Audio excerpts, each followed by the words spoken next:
Christoph Hess and Uta Gräf make a good team. The training ambassador of the German Riding Association has on many occasions invited the internationally successful dressage rider Uta Gräf to present her horses and her classical training methods. So here you can see a perfectly ordinary horse. It's obvious that the gelding is at peace with himself and happy.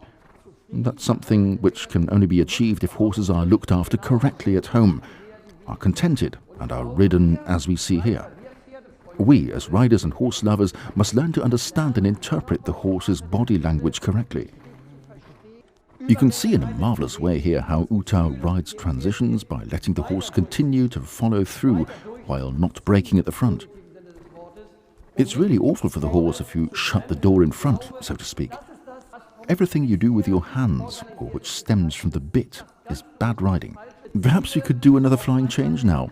His flying changes aren't quite perfect yet, so as soon as he's done a good one, I'll be satisfied, and we'll stop doing them.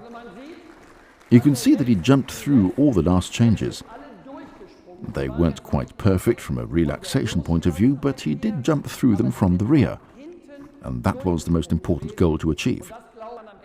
This way of not working the horse but rather approaching the exercise in a playful manner is something we could learn from Uta. You can see that from the horses too, whether they've been made to learn something or whether they've learnt it through play. Those are very good transitions. Ride that smooth transition into walk. I like to tell riders to imagine the movement in their head. They ride into the lower gate.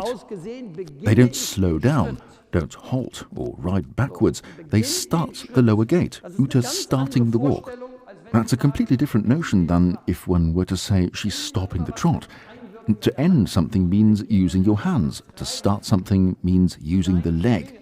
So swing into it.